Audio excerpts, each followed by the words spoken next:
Hello and welcome to Stronger by the Day, episode 20, I think we're on now.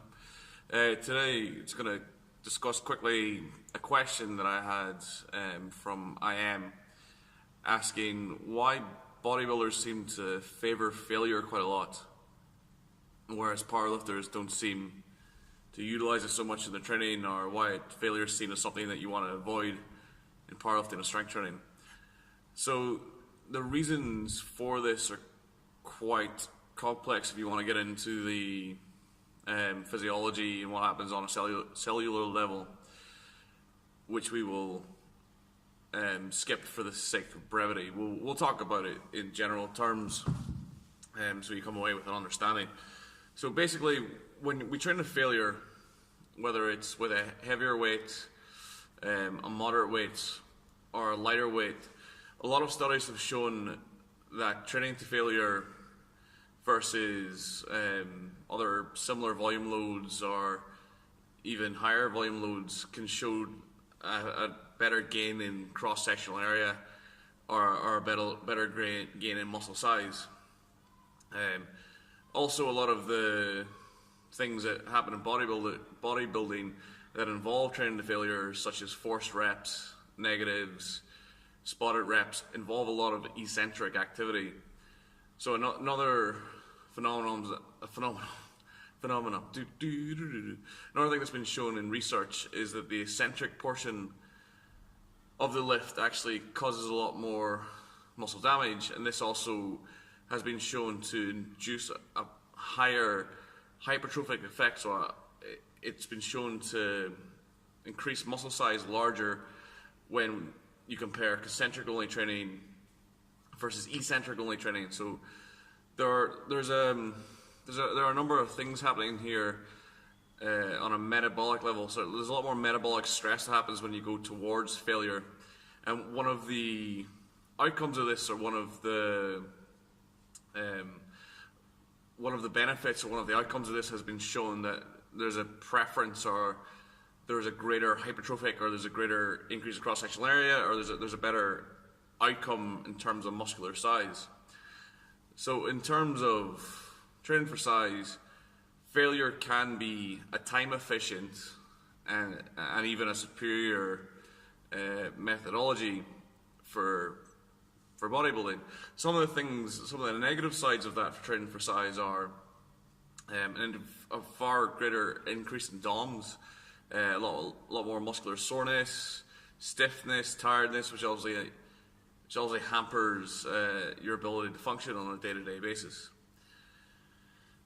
So outside of that, within strength training, failure has also been shown to have some benefits towards strength as well. However, the consensus, or the majority of the evidence, would suggest that going to failure is not necessary for the strength gains. In fact, it can be negative because there's a much higher fatigue element to training to failure.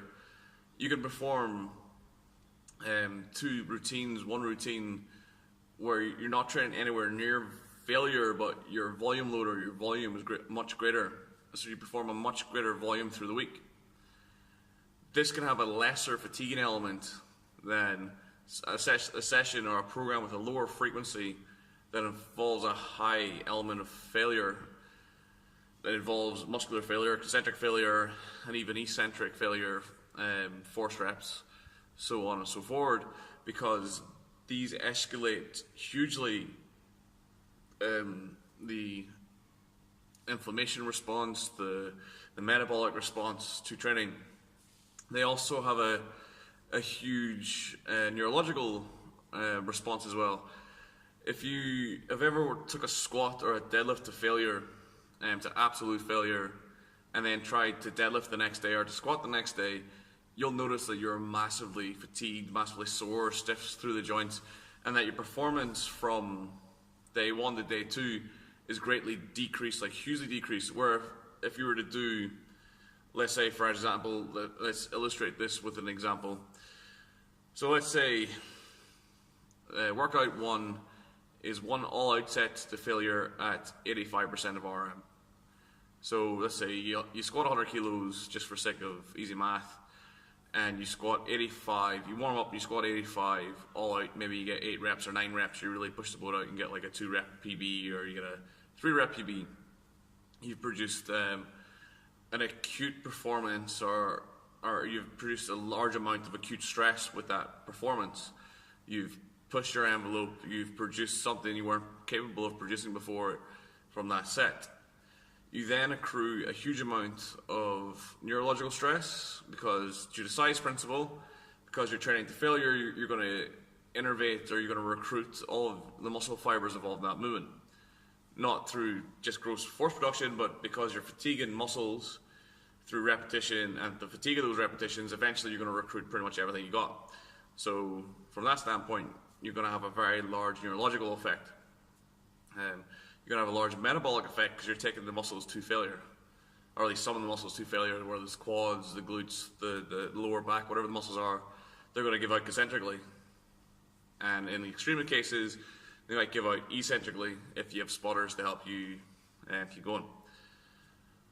So that's one set of 8 reps at 85%, or 8 to 9 reps, or whatever the outcome is. Now let's say that we take that 85%, and instead of going for one set to failure, we do 5 sets of 3. So we have a volume load of 15 at 85%, or a volume of 15 reps at 85%. In scenario 1, we have maybe 7 to 9 reps. So we have a volume load of 7 to 9 reps at 85%. Now let's say we try to perform 85% for 3 sets of 3 the next day.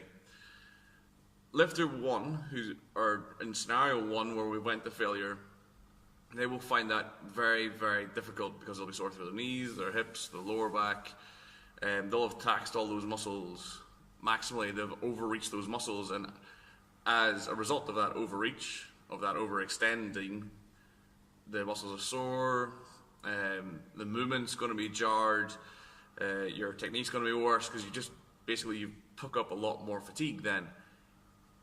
In scenario 2, where we've actually put in more work, but because we've separated with rest, we've not actually, in an acute sense, we've not taxed that movement maximally.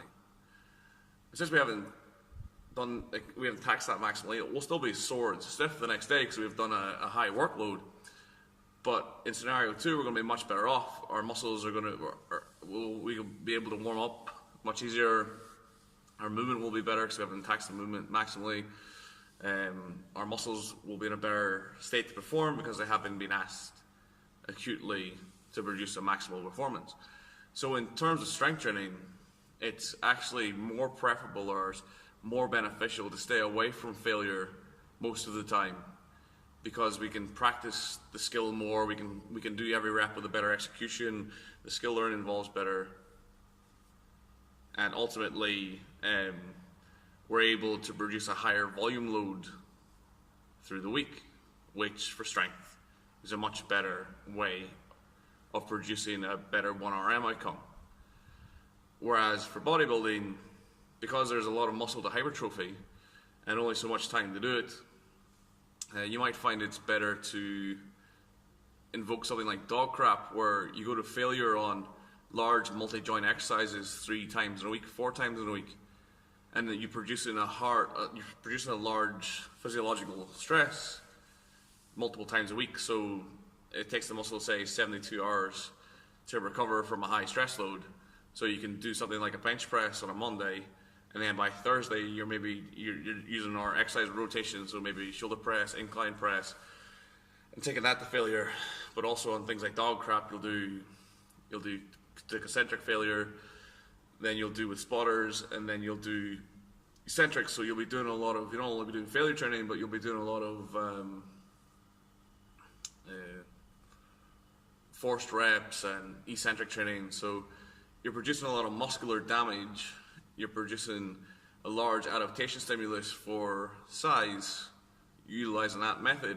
And some other methods that produce similar metabolic stress, such as occlusion training, have been shown to be hugely beneficial for hypertrophy, especially in injured or non-fit subjects, so someone who's had an ACL injury, for instance, might be able to produce some hypertrophic benefits on affected or non-affected limbs, utilizing low force activities such as a leg extension with a light weight, say 20% RM, but done in a hypoxic or in a ischemic state where you restrict blood flow, and that's been shown to have a hypertrophic effect. And also that's been shown in fit subjects as well, and that's down to the ischemic nature of it, the fact it's done without blood or restricted blood flow. Again, it produces a large metabolic stress on the muscle, which has been shown to produce a large hypertrophic effect, especially for the small volumes involved. So hypertrophy is not complex, but it's reasonably nuanced in terms of how you can induce it. You can induce it with large volume loads through the week. You can induce it with training to failure. You can induce it with hypoxic training. But basically, the amount of metabolic stress around the activity, where it's going to failure, hypoxic, or just producing a high volume load, appears to be integral to the hypertrophy process. So that's why you'll maybe see in bodybuilding training a lot more advocation of going to failure, because the end result is muscle size, so they're not necessarily worried about the performance outcome. Whereas in powerlifting or strength sports or strength training, the performance outcome is the outcome we're after. So we try to not induce fatigue where we don't have to, because the net result might not be beneficial. Okay, hopefully that's answered your question. Thanks for your question. Any questions or comments you have, please leave them below. If you want to check out the website, it's www.yourstrongestyear.com. I'm Marquise, and we'll catch you tomorrow for Your Strongest Day 21. Thank you very much. Goodbye.